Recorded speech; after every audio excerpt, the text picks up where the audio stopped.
जय श्री कृष्ण दोस्तों। तो चलिए भगवत गीता के अध्याय 7 के श्लोक नंबर 17 से हम स्टार्ट करते हैं। भगवान कहते हैं, इनमें से जो परम ज्ञानी है और शुद्ध भक्ति में लगा रहता है वह सर्वश्रेष्ठ है, क्योंकि मैं उसे अत्यंत प्रिय हूँ और वह मुझे प्रिय है। भौतिक इच्छाओं के समस्त कल्मश से मुक्त, आर्त, जिज्ञासु, धनहीन तथा ज्ञानी यह सब शुद्ध भक्त बन सकते हैं। किंतु इनमें से जो परम सत्य का ज्ञानी है और भौतिक इच्छाओं से मुक्त होता है वही भगवान का शुद्ध भक्त हो पाता है। इन चार वर्गों में से जो भक्त ज्ञानी है और इस साथ ही साथ भक्ति में लगा रहता है वह भगवान की कथा अनुसार सर्वश्रेष्ठ है। ज्ञान की खोज करते रहने से मनुष्य को अनुभूति होती है कि उसका आत्मा उसके भौतिक शरीर से भिन्न है। अधिक उन्नति करने पर उसे निर्विशेष ब्रह्म तथा परमात्मा का ज्ञान होता है। जब वह पूर्णतः शुद्ध हो जाता है तो उसे ईश्वर के नित्य दास के रूप में अपनी स्वाभाविक स्थिति की अनुभूति होती है। इस प्रकार शुद्ध भक्त की संगति से आर्त, जिज्ञासु, धन का इच्छुक तथा ज्ञानी स्वयं शुद्ध हो जाते हैं। किंतु प्रारंभिक अवस्था में जिस व्यक्ति को भगवान का पूर्ण ज्ञान होता है और साथ ही जो भक्ति करता रहता है वह व्यक्ति भगवान को अत्यंत प्रिय होता है। जिसे भगवान की दिव्यता का शुद्ध ज्ञान प्राप्त होता है वह भक्ति द्वारा इस तरह सुरक्षित रहता है कि भौतिक कल्मश उसे छू भी नहीं पाते। 18वें श्लोक में भगवान कहते हैं, निसंदेह यह सब उदार चेता व्यक्ति है, किंतु जो मेरे ज्ञान को प्राप्त है उसे मैं अपनी ही समान मानता हूँ।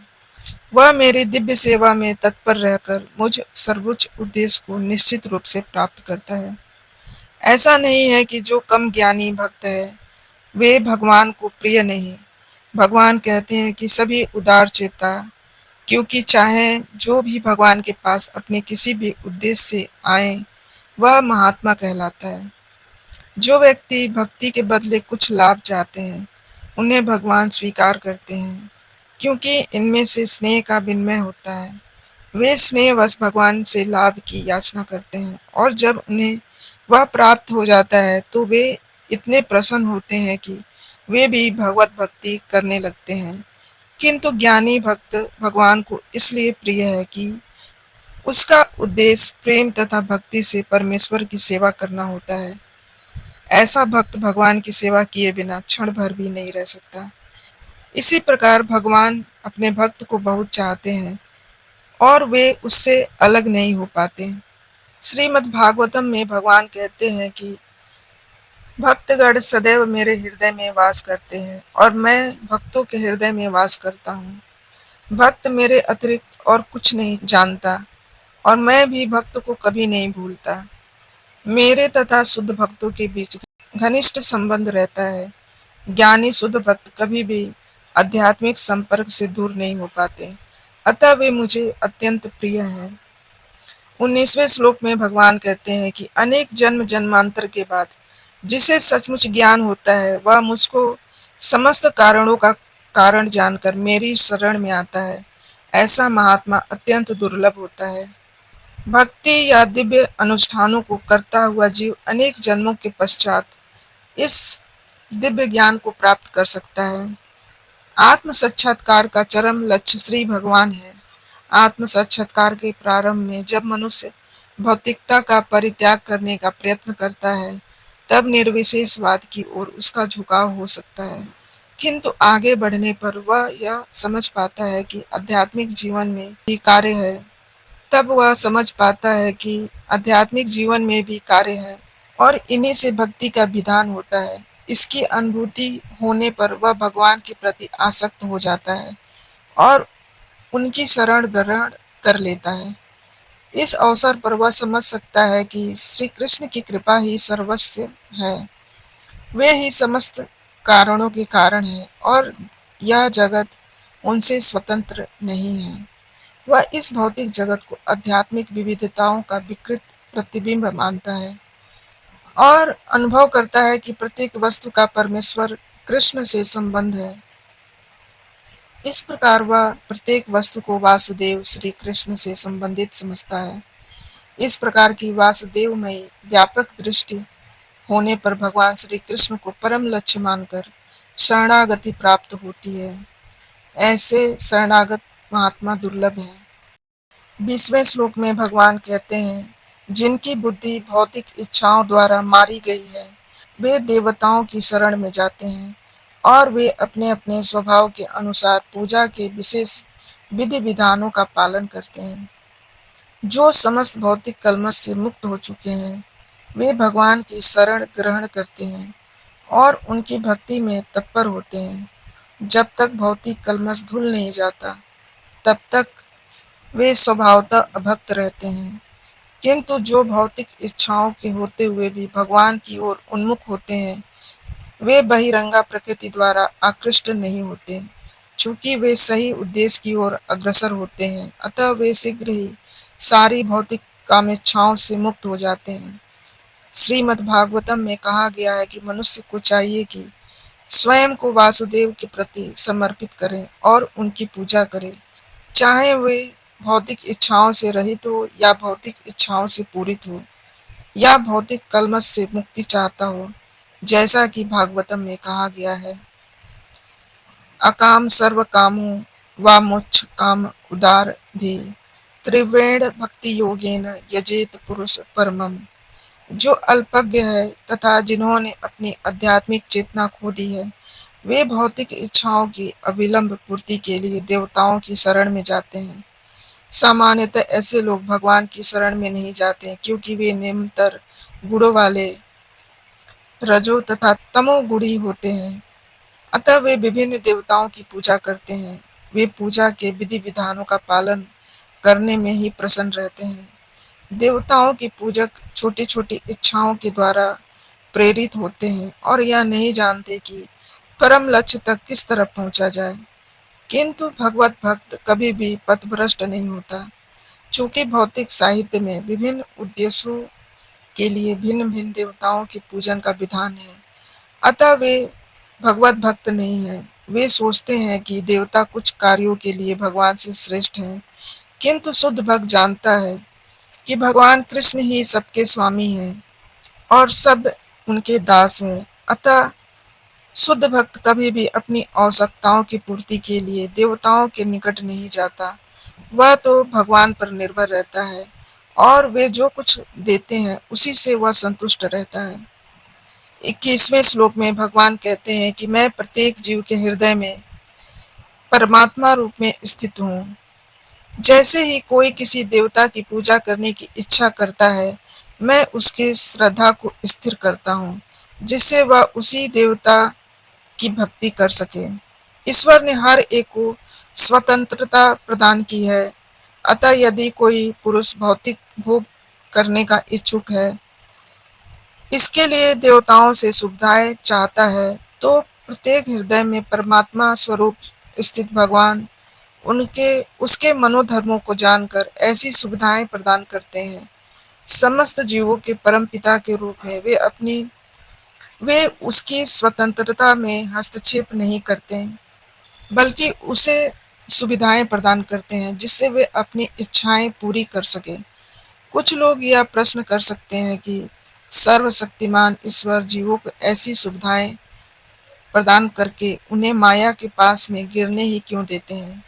इसका उत्तर यह है कि यदि भगवान उन्हें ऐसी सुविधाएं प्रदान न करे, तो फिर स्वतंत्रता का कोई अर्थ नहीं रह जाता। अतः वे सबों को पूर्ण स्वतंत्रता प्रदान करते हैं, चाहे कोई कुछ करे या न करे। किंतु उनका अंतिम उपदेश हमें भगवत गीता में प्राप्त होता है। मनुष्य को चाहिए कि अन्य सारे कार्यों को त्याग कर उनकी शरण में जाए। इससे मनुष्य सुखी रहेगा। जीवात्मा तथा देवता दोनों ही भगवान की इच्छा के अधीन है। अतः जीवात्मा न तो स्वेच्छा से किसी देवता की पूजा कर सकता है और न ही देवता भगवान की इच्छा के विरुद्ध कोई वर दे सकते हैं। जैसा कि कहावत है कि ईश्वर की इच्छा के बिना एक पत्ती भी नहीं हिलती। सामान्यतः जो लोग इस संसार में पीड़ित हैं, वे देवताओं के पास जाते हैं, क्योंकि वेदों में ऐसा करने का उपदेश है कि अमुक अमुक इच्छाओं वालों को अमुक अमुक देवताओं की शरण में जाना चाहिए। उदाहरण के लिए एक रोगी को सूर्यदेव की पूजा करने का आदेश है। इसी प्रकार विद्या का इच्छुक सरस्वती की पूजा कर सकता है और सुंदर पत्नी चाहने वाला व्यक्ति शिव जी की पत्नी उमा की पूजा कर सकता है। इस प्रकार शास्त्रों में विभिन्न देवताओं के पूजन की विधियां बताई गई हैं। चूंकि प्रत्येक जीव विशेष सुविधा चाहता है, अतः भगवान उसे विशेष देवता से उस वर को प्राप्त करने की प्रबल इच्छा की प्रेरणा देते हैं और उसे वर प्राप्त हो जाता है। वैदिक साहित्य में कथन है कि भगवान परमात्मा रूप में भगवान देवता के हृदय में स्थित रहते हैं, अतः वे देवता के माध्यम से जीव की इच्छा को पूरा करने की व्यवस्था करते हैं। किंतु जीव तथा देवता दोनों ही परमात्मा की इच्छा पर आश्रित हैं, वे स्वतंत्र नहीं हैं।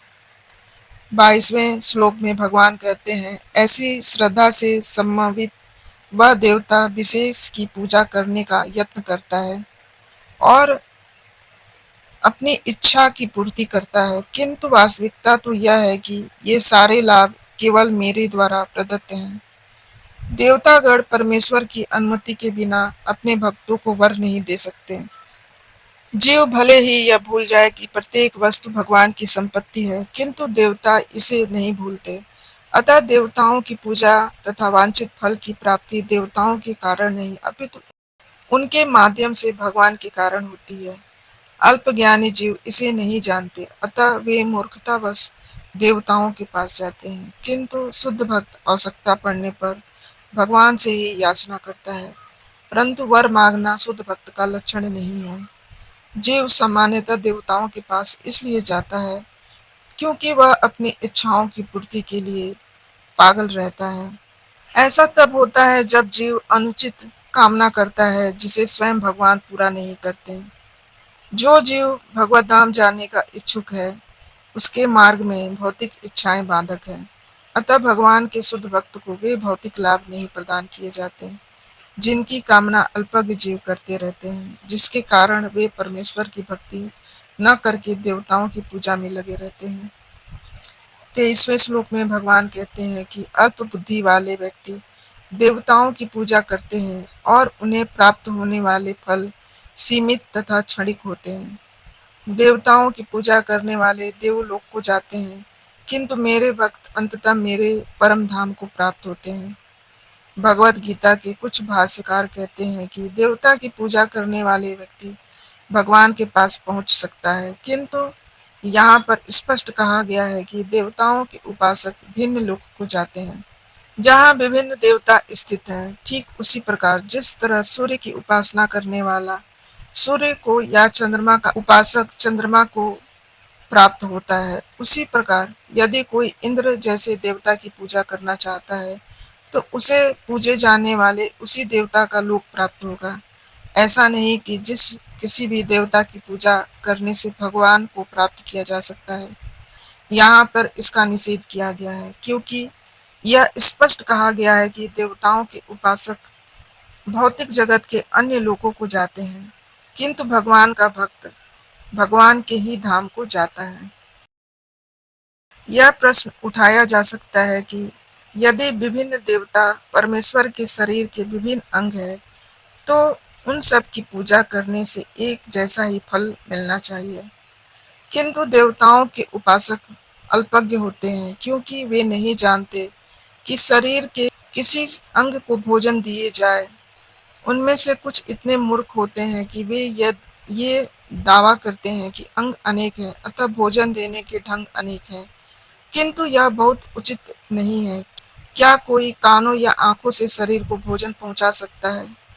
वे यह नहीं जानते कि ये देवता भगवान के विराट शरीर के विभिन्न अंग हैं और वे अपने अज्ञानतावश यह विश्वास कर बैठते हैं कि प्रत्येक देवता पृथक ईश्वर है तथा परमेश्वर का प्रतियोगी है। न केवल सारे देवता अपितु सामान्य जीव भी भगवान के अंग हैं। श्रीमद् भागवतम में कहा गया है कि ब्राह्मण भगवान के सिर हैं, क्षत्रिय उनकी बाहें हैं, वैश्य उनकी कटी तथा शूद्र उनके पांव हैं और इन सब के अलग अलग कार्य हैं। यदि कोई देवता को तथा अपने आप को भगवान का अंश मानता है तो उसका ज्ञान पूर्ण है, किंतु यदि वह इसे नहीं समझता तो उसे भिन्न लोकों की प्राप्ति होती है जहाँ देवतागण निवास करते हैं। यह वह जगह नहीं जहाँ भक्तगण जाते हैं। देवताओं से प्राप्त वर नाशवान होते हैं, क्योंकि इस भौतिक जगत के भीतर सारे लोग, सारे देवता तथा उनके सारे उपासक नाशवान हैं। अतः इस श्लोक में स्पष्ट कहा गया है कि ऐसे देवताओं की उपासना से प्राप्त होने वाले सारे फल नाशवान होते हैं। अतः ऐसी पूजा केवल अल्पज्ञों द्वारा की जाती है। चूंकि भगवान की भक्ति में संलग्न व्यक्ति ज्ञान से पूर्ण दिव्य आनंदमय लोक की प्राप्ति करता है, अतः उसकी तथा देवताओं के सामान्य उपासक की उपलब्धियां पृथक पृथक होती हैं। भगवान असीम है, उनका अनुग्रह अनंत है, उनकी दया भी अनंत है। अतः भगवान की अपने शुद्ध भक्तों पर कृपा भी असीम होती है।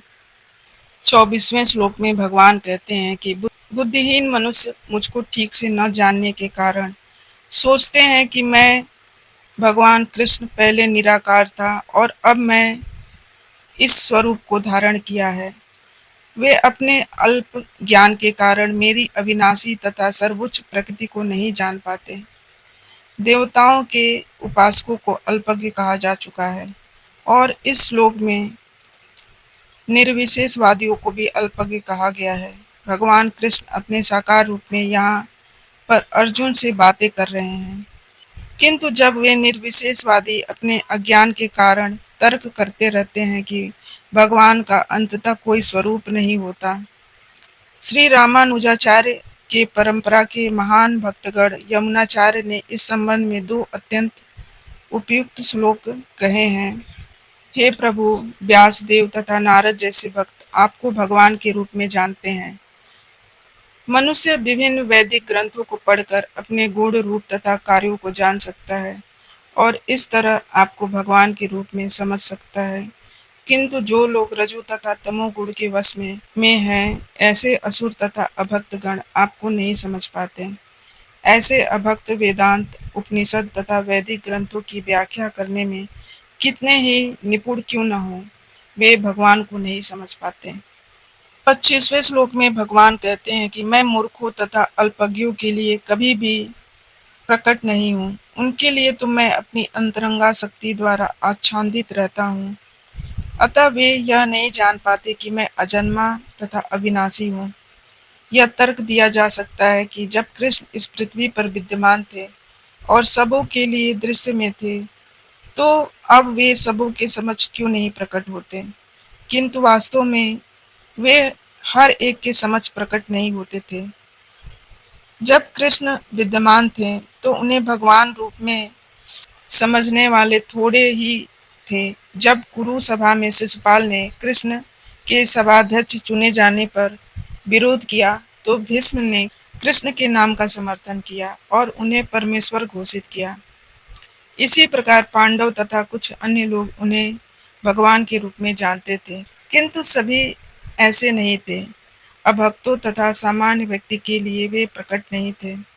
इसलिए भगवत गीता में कृष्ण कहते हैं कि उनके विशुद्ध भक्तों के अतिरिक्त अन्य सारे लोग उन्हें अपनी तरह समझते हैं। वे अपने भक्तों के समक्ष ही आनंद के आगार के रूप में प्रकट होते हैं, किंतु अन्यों के लिए, अल्पज्ञ अभक्तों के लिए वे अपनी अंतरंगा शक्ति से आच्छादित रहते थे। श्रीमद् भागवतम में कुंती ने अपनी प्रार्थना में कहा है कि भगवान योग माया के आवरण से आवृत हैं, अतः सामान्य लोग उन्हें समझ नहीं पाते।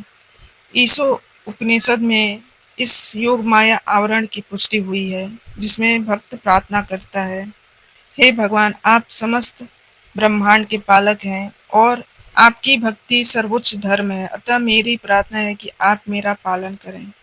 26वें श्लोक में भगवान कहते हैं कि हे अर्जुन, श्री भगवान होने के नाते मैं जो कुछ भूतकाल में घटित हो चुका है, जो वर्तमान में घटित हो रहा है और जो आगे होने वाला है, वह सब कुछ जानता हूँ। मैं समस्त जीवों को भी जानता हूँ, किंतु मुझे कोई नहीं जानता। यहाँ पर भगवान सकारात्मक तथा निराकारता का स्पष्ट उल्लेख है। यदि भगवान कृष्ण का स्वरूप माया होता, जैसा कि मायावादी मानते हैं, तो उन्हें भी जीवात्मा की भांति अपना शरीर बदलना पड़ता और विगत जीवन के विषय में सब कुछ विस्मरण हो जाता। कोई भी भौतिक देहधारी अपने विगत जीवन की स्मृति बनाए नहीं रख पाता, न ही वह भावी जीवन के विषय में या वर्तमान जीवन की उपलब्धि के विषय में भविष्यवाणी कर सकता है। अतः वह यह नहीं जानता कि भूत, वर्तमान तथा भविष्य में क्या घट रहा है। भौतिक कलमश से मुक्त हुए बिना वह ऐसा नहीं कर सकता। सामान्य मनुष्यों से भिन्न भगवान कृष्ण स्पष्ट कहते हैं कि वह यह भली बात जानते हैं कि भूतकाल में क्या घटा, वर्तमान में क्या हो रहा है और भविष्य में क्या होने वाला है, लेकिन सामान्य मनुष्य ऐसा नहीं जानते। चतुर्थ अध्याय में हम देख चुके हैं कि लाखों वर्ष पूर्व उन्होंने सूर्यदेव विवस्वान को जो उपदेश दिया था वह उन्हें स्मरण था, किंतु कृष्ण प्रत्येक जीव को जानते हैं, क्योंकि वे सबों के हृदय में परमात्मा रूप में स्थित हैं। किंतु अल्पज्ञानी प्रत्येक जीव के हृदय में परमात्मा रूप में स्थित होने पर तथा श्री भगवान के रूप में उपस्थित रहने पर श्री कृष्ण को परम पुरुष के रूप में नहीं जान पाते। 27वें श्लोक में भगवान कहते हैं, हे भरतवंशी, हे शत्रु विजेता, समस्त जीव जन्म लेकर इच्छा तथा घृणा से उत्पन्न द्वंद्वों से मोहग्रस्त होकर मोह को प्राप्त होते हैं। जीव की स्वाभाविक स्थिति शुद्ध ज्ञान रूप परमेश्वर की अधीनता है।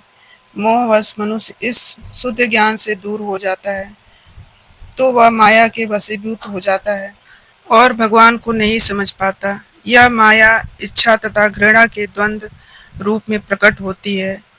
इसी इच्छा तथा घृणा के कारण मनुष्य परमेश्वर से तदाकार होना चाहता है और भगवान के रूप में कृष्ण से ईर्ष्या करता है, किंतु शुद्ध भक्त इच्छा तथा घृणा से मोहग्रस्त नहीं होते।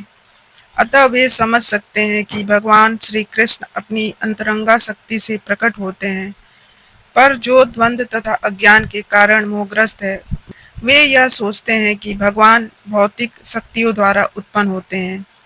यही उनका दुर्भाग्य है। ऐसा मोहग्रस्त व्यक्ति मान अपमान, दुख सुख, स्त्री पुरुष, अच्छा बुरा, आनंद पीड़ा देने वाले द्वंद्वों में रहते हुए सोचते रहते हैं, यह मेरी पत्नी है, यह मेरा घर है, मैं इस घर का स्वामी हूँ, मैं इस स्त्री का पति हूँ।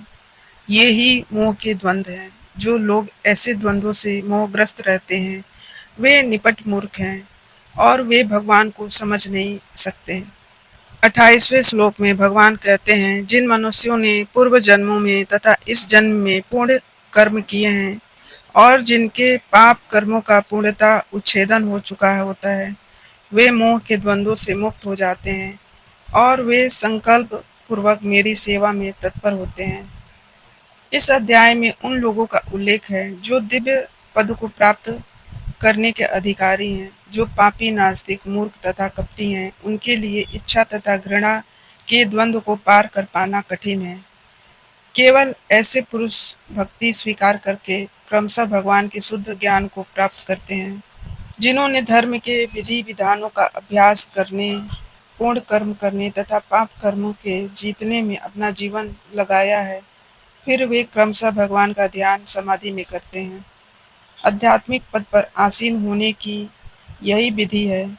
शुद्ध भक्तों की संगति में भगवान की भक्ति ही ऐसी पद प्राप्ति संभव है, क्योंकि महान भक्तों की संगति से ही मनुष्य मोह से उबर सकता है। भागवतम में कहा गया है कि यदि कोई सचमुच मुक्ति चाहता है तो उसे भक्तों की सेवा करनी चाहिए, किंतु जो भौतिकवादी पुरुषों की संगति करता है वह संसार के गहन अंधकार की ओर अग्रसर होता रहता है।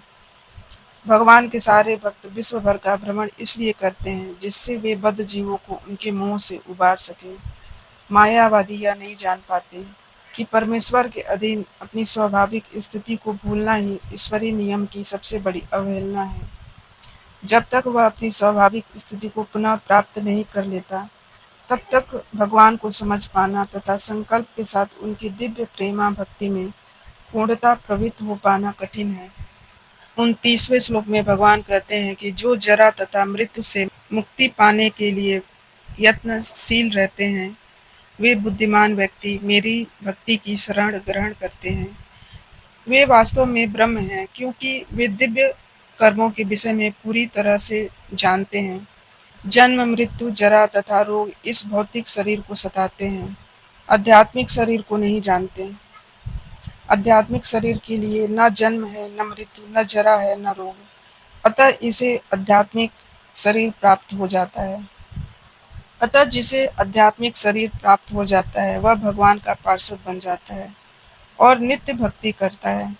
वही मुक्त है। अहम ब्रह्मास्मि, मैं आत्मा हूँ। कहा गया है कि मनुष्य को चाहिए कि वह यह समझे कि मैं ब्रह्म या आत्मा हूँ।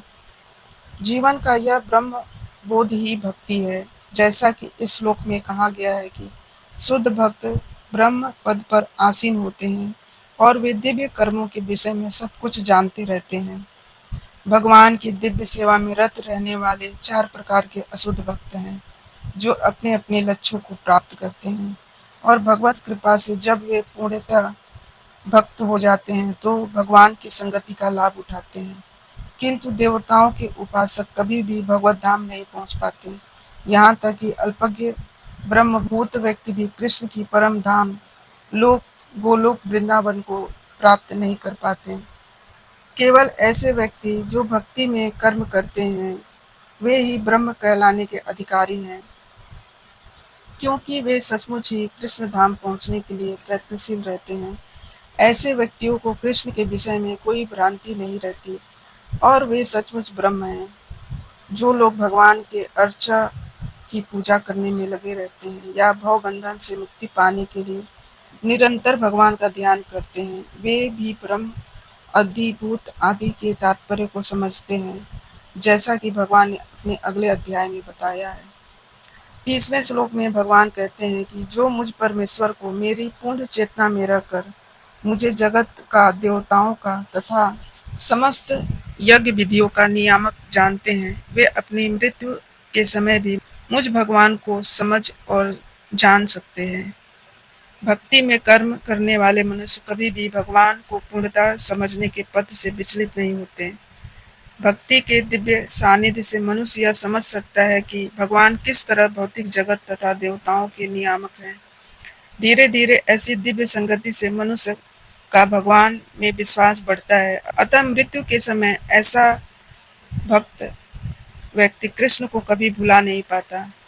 अतः वह सहज ही भगवान के धाम गोलोक वृंदावन को प्राप्त होता है। यह 7वां अध्याय विशेष रूप से बताता है कि कोई किसी प्रकार से पूर्णतः भक्ति कर सकता है। भक्ति का शुभारंभ ऐसे व्यक्तियों के सानिध्य से होता है जो भक्त होते हैं। ऐसे सानिध्य आध्यात्मिक होते हैं और इससे मनुष्य प्रत्यक्ष भगवान के संसर्ग में आता है और भगवत कृपा से वह कृष्ण को भगवान समझ सकता है। साथ ही वह जीव के वास्तविक स्वरूप को समझ सकता है और यह समझ सकता है कि किस प्रकार जीव कृष्ण को भुलाकर भौतिक कार्यों में उलझ जाता है। सत्संगति में रहने से, भक्ति के क्रमिक विकास से जीव यह समझ सकता है कि किस प्रकार कृष्ण को भुलाने से वह प्रकृति के नियमों द्वारा बद्ध हुआ है। वह यह भी समझ सकता है कि यह मनुष्य जीवन भक्ति को पुनः प्राप्त करने के लिए मिला है, अतः इसका सदुपयोग भगवान की अहेतुकी कृपा प्राप्त करने के लिए करना चाहिए। इस अध्याय में जिन अनेक विषयों की विवेचना की गई है, वे हैं दुख में पड़ा हुआ मनुष्य, जिज्ञासु मानव, अभावग्रस्त मानव, ब्रह्म ज्ञान, परमात्मा ज्ञान, जन्म मृत्यु तथा रोग से मुक्ति एवं भगवान की पूजा। किंतु जो व्यक्ति वास्तव में भक्ति को प्राप्त है, वह विभिन्न विधियों को परवाह नहीं करता। वह सीधे भक्ति के कार्यों में प्रवृत्त होता है और उसी से भगवान कृष्ण के नित्य दास के रूप में अपनी स्वाभाविक स्थिति को प्राप्त करता है। ऐसी अवस्था में वह शुद्ध भक्ति में भगवान के श्रवण तथा गुणगान में आनंद पाता है, उसे पूर्ण विश्वास रहता है कि ऐसा करने से उसके सारे उद्देश्यों की पूर्ति होगी। ऐसे दृढ़ श्रद्धा दृढ़ व्रत कहलाती है। ऐसे दृढ़ श्रद्धा दृढ़ व्रत कहलाती है और भक्ति योग दिव्य प्रेमा भक्ति की शुरुआत होती है। और यह भक्ति योग या दिव्य प्रेमा भक्ति की शुरुआत होती है। समस्त शास्त्रों का भी यही मत है। इस प्रकार भगवत गीता का यह 7वां अध्याय इसी निश्चय का सारांश है। तो दोस्तों, आपको यह वीडियो कैसा लगा? प्लीज़ हमें कमेंट करके ज़रूर बताएं। और अगर आपको अच्छा लगे तो इसे प्लीज़ शेयर ज़रूर करें और सब्सक्राइब करना ना भूलें। धन्यवाद।